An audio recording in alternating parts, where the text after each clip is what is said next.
नमस्कार, स्वागत है आपका न्यूज इंडिया में। मैं हूं आपके साथ उमंग माथुर। आपको बता दें कि लॉकडाउन 4 की रियायतों के बाद अब देश में दिल्ली, मुंबई और जयपुर सहित कई शहरों की सड़कों पर गाड़ियों का सैलाब उमड़ पड़ा है।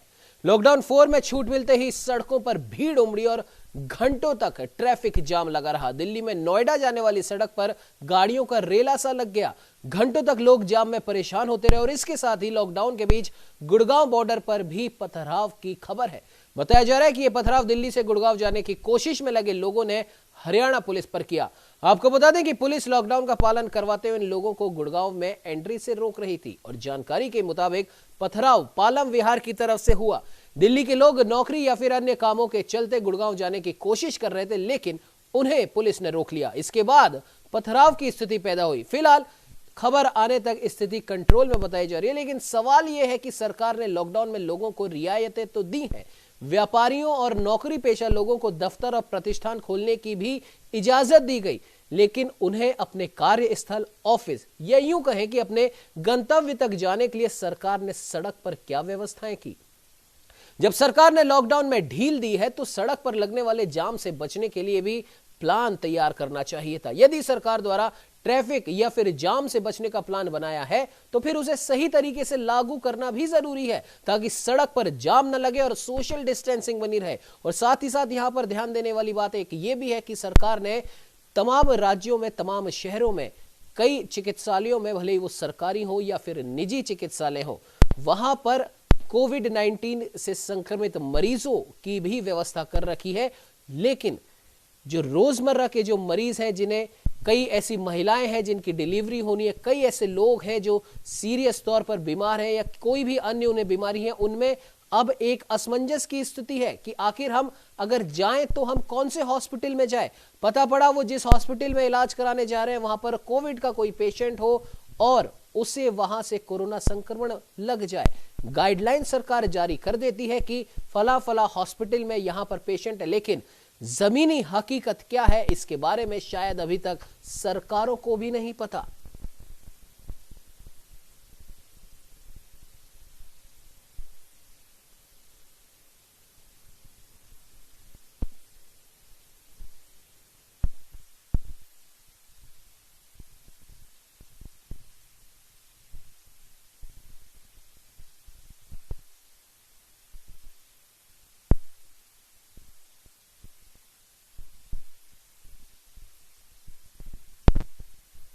तो इस पर बात करने के लिए आपको बता दें कि उत्तर प्रदेश से state head doctor Chandrasen Verma और जयपुर राजस्थान से वरिष्ठ संवाददाता दीपक चावला हमारे साथ लाइव जुड़े हैं। दीपक, सबसे पहले मैं आपके पास आना चाहूंगा। लॉकडाउन 4 लागू हो चुका है, आज तीसरा दिन है उसका, और सबसे बड़ी बात यह है कि लॉकडाउन 3 से ही तमाम राज्य सरकारों ने एक तरीके से हम कह सकते हैं कि केंद्र सरकार पर दबाव बनाया, लगभग अपनी आर्थिक स्थिति का हवाला देते हुए कि आप कुछ बुनियादी छूट दें, उद्योग धंधों में दे, नौकरी पेशा लोगों को दे, और कई ऐसे प्रतिष्ठान खोलने की अनुमति मांगी गई। लेकिन उसका नतीजा क्या हुआ ये सब की आंखों के सामने है। लॉकडाउन 3 की छूट के बाद में जिस प्रकार से लगभग हर राज्य का, हर शहर का कोविड का जो आंकड़ा द्रुत गति से बढ़ा है वो किसी से छुपा हुआ नहीं है। और दूसरी बात, सरकार ने गाइडलाइन जारी करते हुए 2 व्हीलर्स और 4 व्हीलर्स के लिए भी ये गाइडलाइन जारी करी थी। 2 व्हीलर पे सिर्फ एक ही आदमी अलाउड है और 4 व्हीलर में अगर 5 सीटर है तो उसमें 3 आदमी अलाउड है, लेकिन अगर कोई गाड़ी 7 सीटर है, 8 सीटर है या कोई वैन है उसके लिए कोई गाइडलाइन जारी नहीं की गई। सिर्फ 4 व्हीलर में 3 आदमी और अगर कोई बस है उसमें 20 आदमी, इस प्रकार की ऐसी गाइडलाइन है। तो ऐसे में लोग कंफ्यूज हैं क्योंकि कई ऑफिस जाने वाली कैब्स हैं, जैसे हम मीडिया संस्थानों की बात कर लें, कॉल सेंटर्स की बात कर लें या किसी भी अन्य ऑफिस की बात करें, वहां पर 7 सीटर गाड़ियां लगी हुई हैं।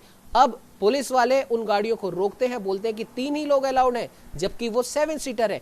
ऐसे में अब वो लोग क्या करें जो अपने ऑफिस जाने के लिए घर से निकले हैं, वो रास्ते पर रुक जाते हैं। और कई जगह उन्हीं लोगों की ये शिकायतें भी हैं कि एक 2 व्हीलर पे सिर्फ एक ही व्यक्ति अलाउड है, लेकिन 2-2, 3-3 लोग जा रहे हैं और पुलिस सिर्फ खाना पूर्ति कर रही है। कुछ लोगों को रोकती है, सवाल करती है, बाकी लोगों को वो रोकती भी नहीं है। दीपक,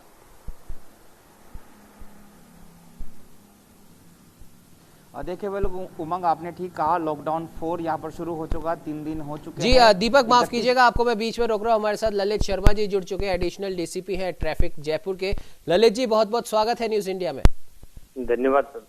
जी ललित जी, एक बहुत छोटा सा और एक बहुत बुनियादी सवाल है। सरकार ने गाइडलाइन जारी की है और पुलिस प्रशासन उस गाइडलाइन को मनवाने के लिए दिन रात अपने एक कर रहा है, लेकिन सही बात यह भी है कि जनता को भी इसमें सहयोग करना चाहिए। कुछ लोग ऐसे हैं जो इन गाइडलाइन को मानते नहीं है और वो रास्ते निकाल लेते हैं इसमें से, कुछ भी बहाना करके या किसी सफाई कर्मी की एसेंशियल सर्विस की कोई ड्रेस पहन ली या कोई फर्जी कार्ड बनवा लिया, कुछ भी बहाना बना के वो टू व्हीलर पे दो दो तीन तीन लोग निकल के जाते हैं। और सबसे बड़ी बात ललित जी, यहाँ पर एक बुनियादी कंफ्यूजन ये है, 4 व्हीलर के लिए 3 जनों को बैठने की इजाजत है, लेकिन अगर वही 4 व्हीलर अगर 7 सीटर है उसके बारे में कोई विशेष आदेश है नहीं। ऐसे में आम आदमी अगर करे तो करे क्या? और सवाल पुलिस प्रशासन पर भी लोग उठाते हैं। कई लोग कहते हैं कि मुझे तो रोक लिया, लेकिन वो तो 2 जने गए बाइक पे बैठकर, उनको रोका नहीं। ललित जी देखिए, जो सरकार की गाइडलाइंस है उसके मुताबिक हमने सभी ट्रैफिक कर्मियों को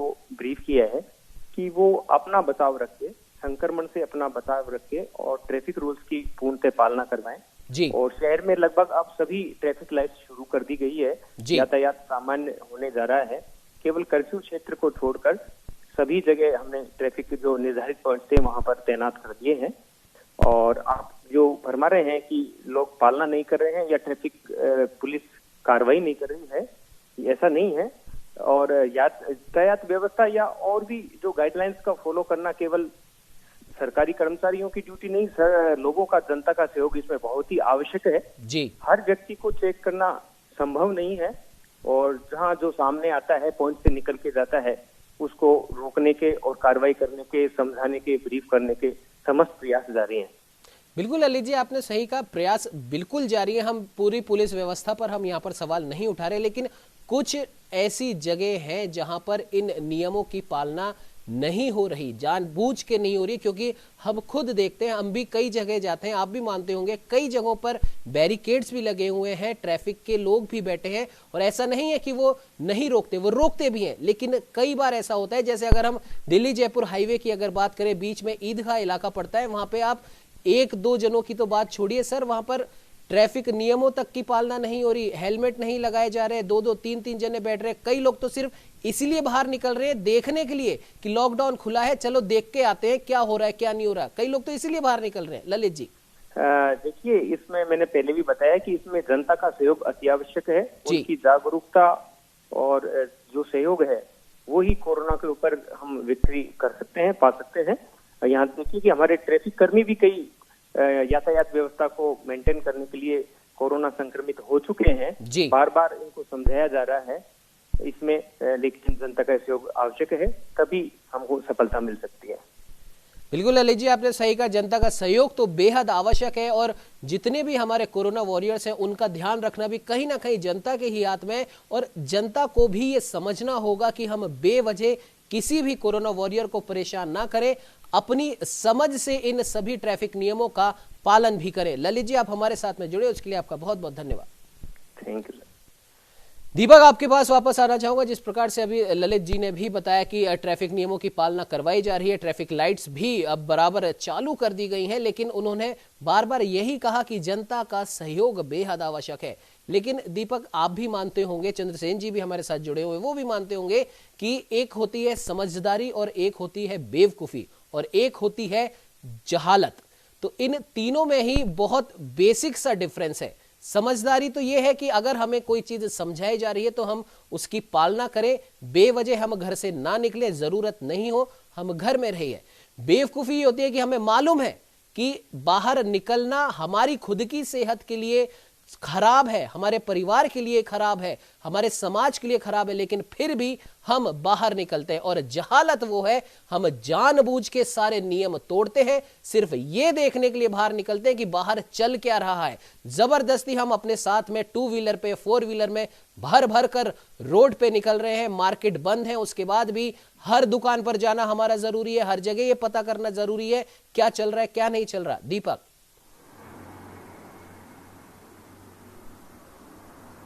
देखिए, बिल्कुल उमंग, आपने ठीक कहा और आपका कहना भी ठीक है। मैं आपको एक अपडेट तो सबसे पहले ये बता दूं कि जयपुर शहर के अंदर कह सकते हो कि ट्रैफिक व्यवस्था है वो पहले की तरह अब शुरू हो चुकी है। सभी जो ट्रैफिक लाइटें, जैसे कि एडिशनल डीसीपी ललित जी उन्होंने बताया कि सभी लाइटें भी शुरू हो चुकी है।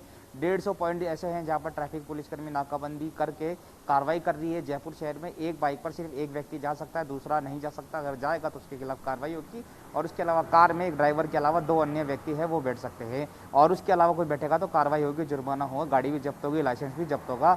जो रेड लाइट जो है वो तोड़ेगा उसकी गाड़ी जब्त हो रही है, लाइसेंस भी जब्त हो रहा है। पहले भी ऐसा होता था, आपने देखा है कि जयपुर पुलिस इतनी ज़्यादा सख्त कार्रवाई करिए, खासतौर पर ड्रिंक एंड ड्राइव और जो ट्रैफिक के नियम कायदे कानून तोड़ता है उनकी खिलाफ सख्त कार्रवाई करिए। वो कार्रवाई अब वापस से फिर से शुरू हो चुकी है, रफ्तार पकड़ चुकी है। एडिशनल ट्रैफिक के कमिश्नर है राहुल प्रकाश, उन्होंने तमाम जो अधिकारी और तमाम ट्रैफिक पुलिसकर्मी हैं उनको निर्देश दे दिया है कि लॉकडाउन का जो है सख्ती से पालन करवाए। लॉकडाउन बेहद खुला है, छूट मिली है, लोग जा सकते हैं, लेकिन इसका मतलब ये नहीं कि नियम तोड़ते हुए वो सभी जाएंगे।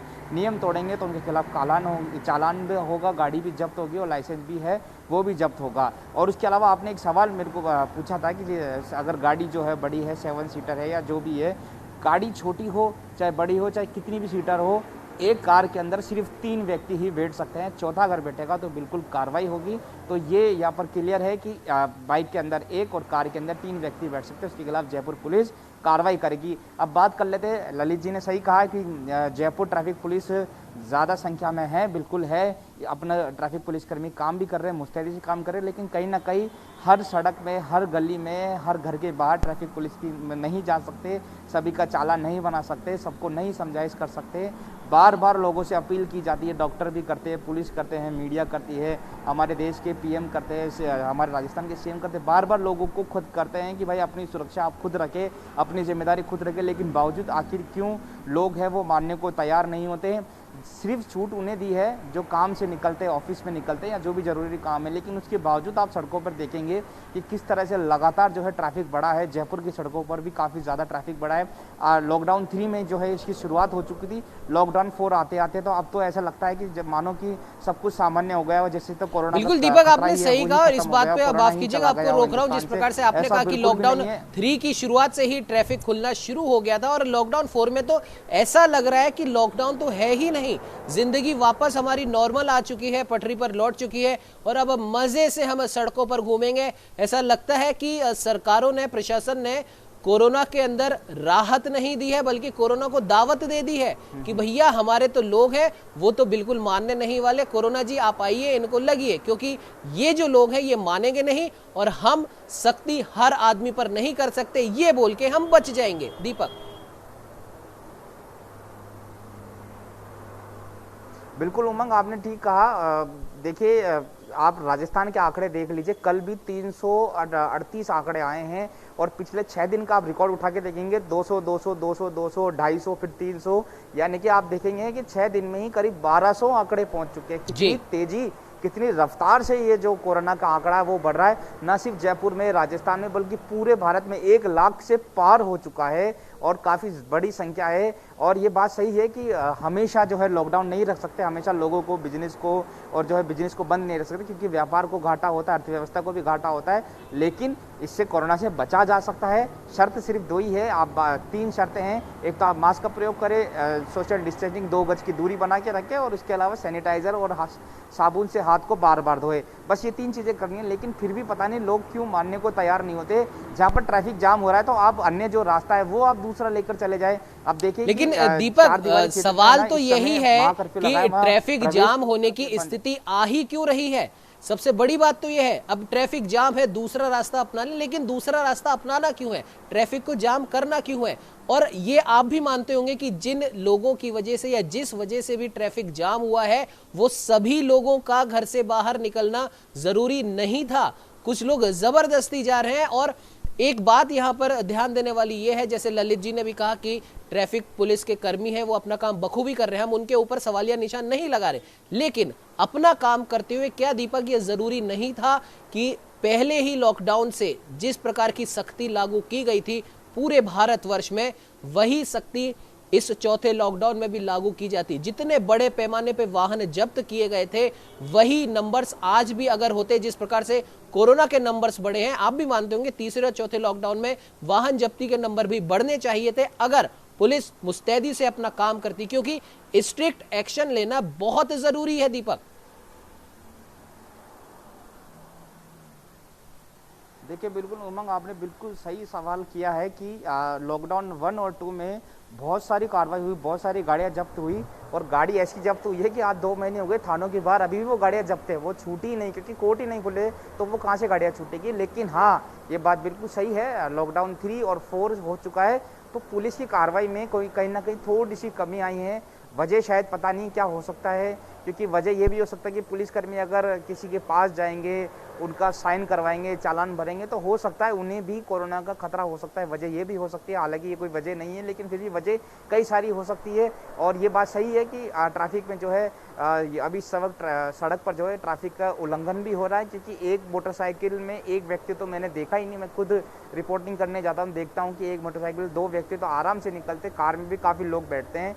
तो ट्रैफिक पुलिस और पुलिस जो है अपनी कार्रवाई करती है, लेकिन क्यों, आखिर क्यों ये जो आम पब्लिक है वो क्यों अपनी जिम्मेदारी नहीं समझते, क्यों अपने परिवार का जो है वो खतरा बढ़ा रहे हैं। क्योंकि अगर आप बाहर जाओगे और बेवजह जाओगे, कई तो ऐसे लोग हैं जो कि देखते हैं कि माहौल क्या है, चलो बाहर जाके रोड से सेल्फी ले लेते हैं, मास्क लगा के फोटो ले लेते हैं, सोशल मीडिया अपलोड करेंगे। कई तो ऐसे भी है जो बेवजह कोरोना का प्रसाद लेने के लिए बाहर जाते हैं और वो प्रसाद जो है अपने घर में बांट देते हैं, और उसके बाद से रिजल्ट जो है आपको पता है कि किस तरह से राजस्थान में जो है आंकड़े लगातार बढ़ रहे हैं। तो कहीं ना कहीं पब्लिक को जागरूक होना पड़ेगा, और इसके साथ ही साथ आज से, अभी से, इस वक्त से पुलिस को और ज़्यादा सख्त होना चाहिए। जो भी हो, जो भी, चाहे वो ऑफिस जा रहा हो, चाहे जो भी, लेकिन अगर वो नियम तोड़ता है उसकी गाड़ी जब्त करनी चाहिए। और मैं आपको अपडेट ये भी दे दूं कि अब ट्रैफिक पुलिस ने भी एक नई पहल शुरू करने जा रही है। ट्रैफिक पुलिस की नई पहल ये है कि जो चालान जिस समय होता है, चालान जब भरते हैं तो उसका जो पेमेंट है वो ऑनलाइन ही होगा। कई प्राइवेट बैंक से ट्रैफिक पुलिस ने टाई अप किया है, जो भी चालान होगा वो ऑनलाइन जो है उनको करेंगे और वो ऑनलाइन जो है उनके खाते में चल जाएगा। इससे जो कैश दिया जाएगा पुलिस को, उनका हाथों का जो संक्रमण होता है वो फैलने का खतरा नहीं होता। इस तरह की पहल जो है ट्रैफिक पुलिस कर्मी, बिल्कुल दीपक, आपने सही कहा, ये वाकई में स्वागत योग्य पहल है और ऐसा होना भी चाहिए, क्योंकि हमारे जो कोरोना वॉरियर्स हैं, भले चिकित्सा कर्मी हो, पुलिस कर्मी हो, ये लगातार मैदान में डटे हुए और सबसे पहले यही किसी भी संक्रमित व्यक्ति के संपर्क में आते हैं, और इसीलिए इनकी सुरक्षा की भी जो पहल की गई है वो वाकई में स्वागत योग्य है। दीपक, आप हमारे साथ बने रहिए। चंद्रसेन जी, आपकी ओर रुख करूंगा। जिस प्रकार से अभी जयपुर राजस्थान से ये जो हालात है, ये ऐसे ही हालात लगभग पूरे देश में है। ट्रैफिक जाम की स्थिति बनी हुई है। लोगों के ऊपर, माफ कीजिएगा, लोगों के ऊपर तो डाल दिया जाता है कि लोग समझदार होने चाहिए, जनता को समझदारी दिखानी चाहिए। अगर जनता ही समझदार होती तो क्या आपको लगता है कि लॉकडाउन लगाने की नौबत भी आती? उमंग, लॉकडाउन 4 का तीसरा दिन है और पूरे देश से इस तरह के विजुअल्स मिले हैं, पूरे देश से इस तरह के वीडियो मिले हैं कि जनता कितनी समझदार है, लोगों ने देख लिया। 3 व्हीलर पे आपने संख्या देखी कितनी बड़ी हुई है, सड़कों पे आपने हुजूम देखा, ऑफिस पे जाते हुए लोगों का हुजूम देखा, गाड़ियों पे बैठे लोगों का हुजूम देखा। एक मोटरसाइकिल पे लोग आ सकते हैं उतने लोग बैठ करके जा रहे हैं।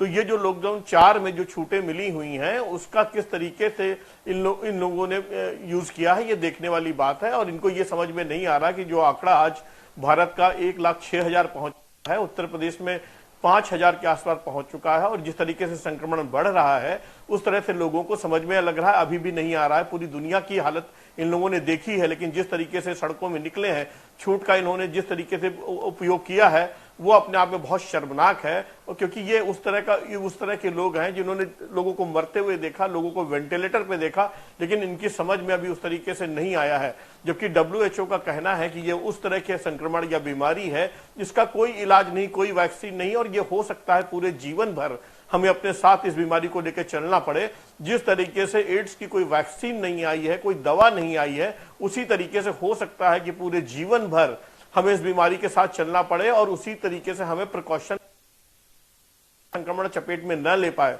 लेकिन जिस तरीके से लॉकडाउन 4 में छूट मिली है वो बहुत ही घातक साबित हो सकती है, अभी तक के विजुअल ये बताते हैं। और सबसे बड़ा खतरा जो है वो सैलून को लेकर के, उमंग, ब्यूटी पार्लर्स को लेकर के है, क्योंकि अमेरिका की रिपोर्ट आपने देखी कि जब सबसे ज्यादा संक्रमण हुआ वो सैलून से हुआ। हालांकि ये कहा गया कि आप सैलून में एक समय में एक ही व्यक्ति को अलाउ करेंगे, लेकिन कितने सैलून ऐसे हैं जहां पर आप मॉनिटरिंग कर सकते हैं? क्या वो अपनी टॉवेल्स बदलेंगे? क्या वो अपनी कैंची को सैनिटाइज करेंगे? क्या वो अपने कंघों को सैनिटाइज करेंगे?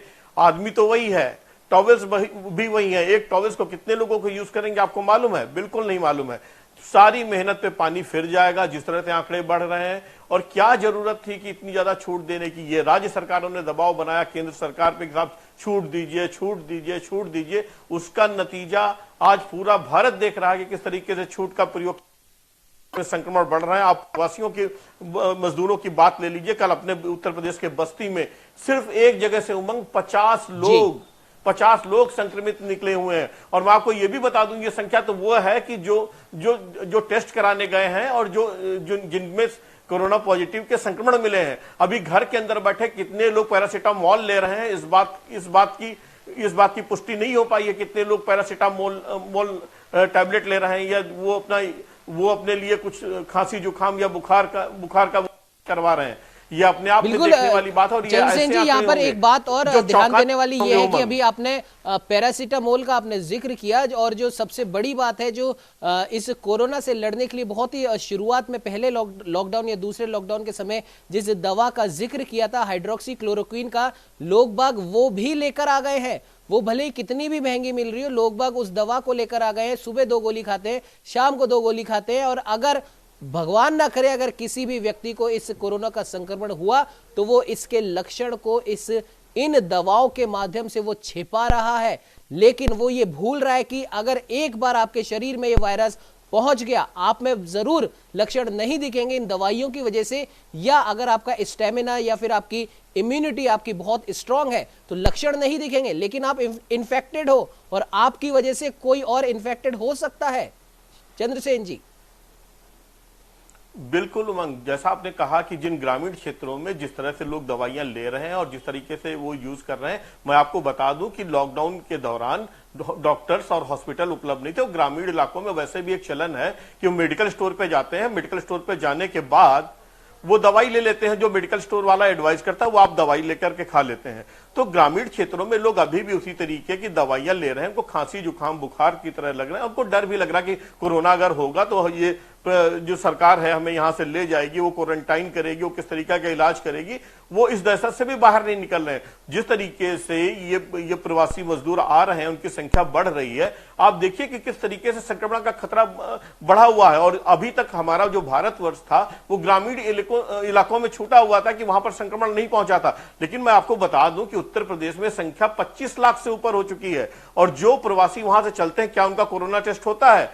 क्या उनको ये इस बात की जांच होती है कि ये संक्रमित नहीं है? वो एक तरह की खेप आ रही है। आप देखिए कि किस तरीके से लोग ट्रकों में भर के आ रहे हैं, बसों में लोग भर के आ रहे हैं, लोग पैदल आ रहे हैं, लोग गाड़ियों से आ रहे हैं और अपने घर पहुंच रहे हैं और अपने आप को बाहर नहीं दिखना चाहते। उनको इस बात का डर है कि कहीं पर पकड़ के क्वारंटाइन कर दें, इस बात का उनको डर है। लेकिन उनको इस बात का डर नहीं है कि जहां से वो आए हैं अपने